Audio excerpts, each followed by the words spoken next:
Good morning and welcome to Rising on this chilly Friday morning in Washington, D.C. We have a great show for you today, and I am very happy to be joined at the desk by Stephen Kent. Welcome, Stephen. How are you doing? Nice to be back. Washington, D.C. is keeping us real busy. Certainly is. We have a lot to get to, so we won't waste any time in that. The Trump administration is continuing its mission of gutting the federal government. The New York Times is reporting that the IRS is laying off nearly 7,000 employees. The White House is mainly targeting relatively recent hires. Commerce Secretary Howard Lutnick said Trump is aiming to take things further, however. Take a look. Well, think about it. Donald Trump announces the External Revenue Service, and his goal is very simple. His goal is to abolish the Internal Revenue Service and let all the outsiders pay. I mean, this is someone who is focused on America. Let's drive down our waste, fraud, and abuse. The proposed External Revenue Service that you heard Lutnick refer to there would be used to collect revenues like tariffs from other nations. There are around 100,000 IRS employees, and they consist of lawyers, accountants, and others.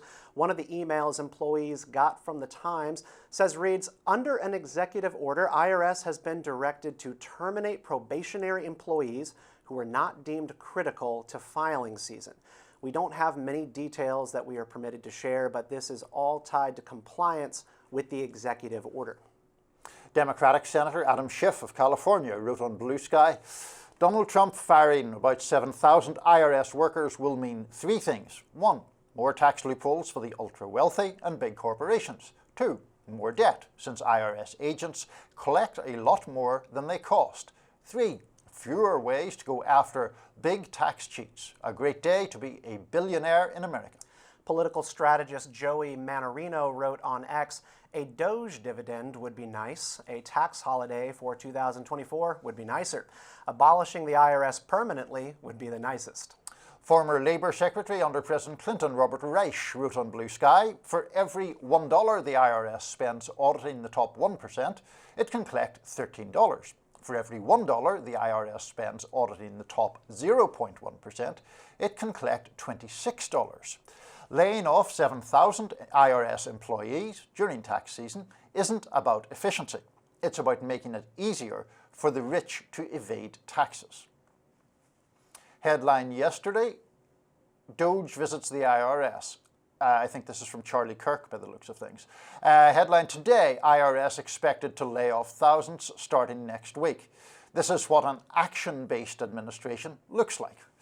Well, Stephen, I suspect we may have differing views on the desirability of laying off IRS workers. I would take the view that the function of the IRS is to collect taxes that are due. I know that nobody loves paying taxes. Yeah. I don't. I'm sure you don't. I'm sure no one else does. But I broadly share the views expressed there from some on the Liberal side of the equation that less IRS scrutiny and less IRS enforcement disproportionately favours the wealthy.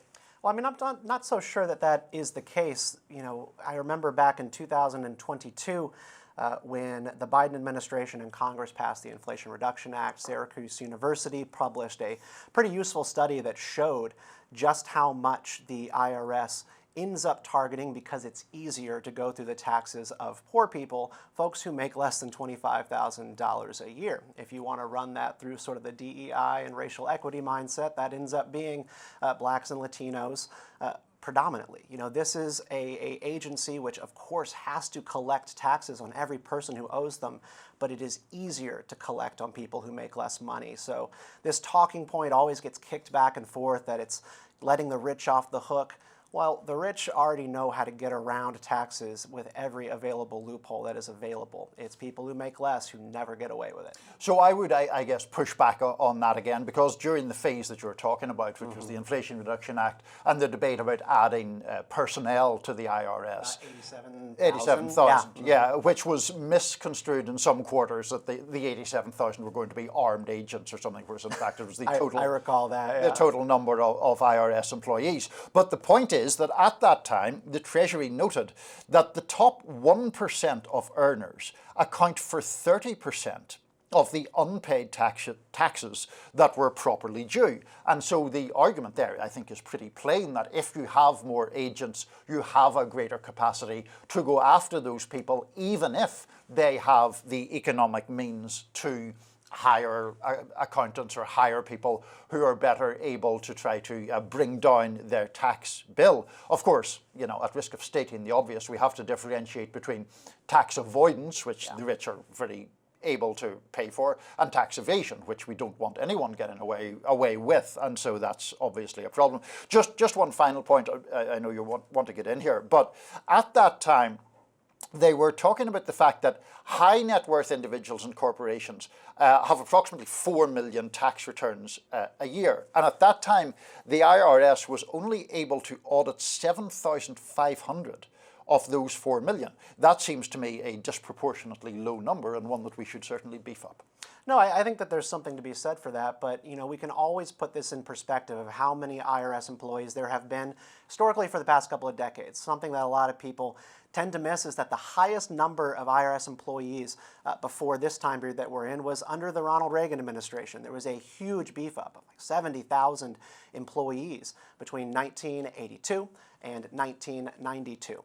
And Ronald Reagan passed a tax reform and a tax cut, but he also cut a deal to increase enforcement, to actually increase the amount of tax agents available to go after and collect every single penny on people. And then you see this broad decline from that 100,018 high point through the 2000s.